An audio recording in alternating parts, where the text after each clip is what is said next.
শ্রমিকদের জন্য তাদের কর্মক্ষেত্র অনিরাপদ আর চরম ঝুঁকির। চট্টগ্রামে ওয়াসার প্রকল্পে কাজের সময় 2 জনের মর্মান্তিক মৃত্যু তারই প্রমাণ। তারা পান না কোনো সুরক্ষা সামগ্রী।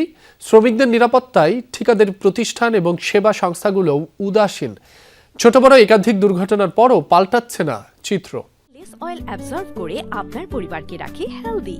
ফুড গ্রেড ম্যাটেরিয়ালে তৈরি যমুনা কুকওয়্যার। বৃহস্পতিবার ভোরে আগ্রাবাদ অ্যাক্সেস রোডে ওয়াসার সুয়ারেজ প্রকল্পের যে স্থানে মাটি চাপায় 2 শ্রমিকের মৃত্যু এবং 2 জন আহত হয়েছে, কয়েক ঘন্টা পর ঘটনাস্থলে গিয়েও দেখা গেল একই চিত্র। ঝুঁকি নিয়ে কাজ করছে শ্রমিকরা, মাথায় সেফটি হেলমেট বা নিরাপত্তা সরঞ্জামের বালাই নেই। আমরা তো এখন কাজে আসি নাই, এগুলো এমনিতে সামান্য বেড়া দেওয়ার জন্য আসছি। কাজ করে টাকা দিবে, না করলে দিবে না। আমাদের কি খোঁজখবর নিবে একবেলা ভাত না খাইলে? এরই মধ্যে একজনকে দেখা গেল প্রকল্পের নাম এবং বাস্তবায়নকারী ও ঠিকাদারের তথ্য লেখা ব্যানার ছিঁড়ে ফেলতে। কারণ জানতে চাইলে বলেন কর্তৃপক্ষের নির্দেশনা। প্রাণহানির পর এমন কর্মকাণ্ডে সন্দেহ বাড়ে আরও। এটা কেন ছিঁড়তেছেন বা এটা আমাকে বলছে যে ছিঁড়তেছে। আর রং করতে বলছে কারা? রং ওগুলো রং দিতে বলছে, আমাকে বলছিল যে স্টিয়ার করে তোলার জন্য, মানে যেরকম বলছিল। ওরা এসে কি জন্য স্প্রে করবে রঙের? হয়তো ওরা কিছু একটা গা ঢাকা দেওয়ার জন্য জিনিসটা করতেছে। দুর্ঘটনার পর কিসের প্রকল্প চলছিল বা এটার তথ্য কি কি ছিল সেটাও তুলে ফেলা হয়েছে। বলাই যায় অনেকটা লুকোচুরির মধ্যে দিয়েই এই প্রকল্পগুলো চলছে এবং এই ঘটনা ঘটার পরেই সেই লুকোচুরিটা আরও বেশি বেড়েছে।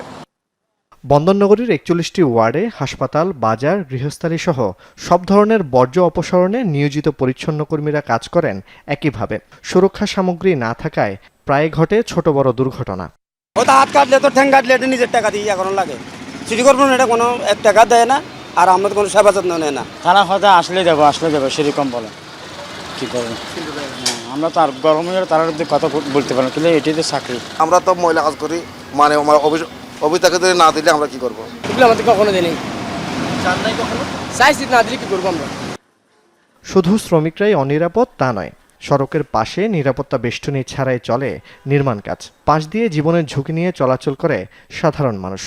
অসাবধানতাবশত মানুষ হয়তো ড্রেনে পড়ে যাইতে পারে, এই জন্য নিরাপত্তা বেষ্টনী দিয়ে এখানে কাজটা করা উচিত। একটা আইস মার্ক দিয়ে দিত যে পথচারী, আমরা যখন এখানে কাজ করতেছি পথচারী এই দিক দিয়ে যেতে পারবে। অনেকে আহত হচ্ছে, যেটা হচ্ছে মানে আমরা জানতেছি না বা তারা কর্তৃপক্ষ পাচ্ছে না। বছরের পর বছর ধরে চলছে সেবা সংস্থাগুলোর এই গাফিলতি, অব্যবস্থাপনা।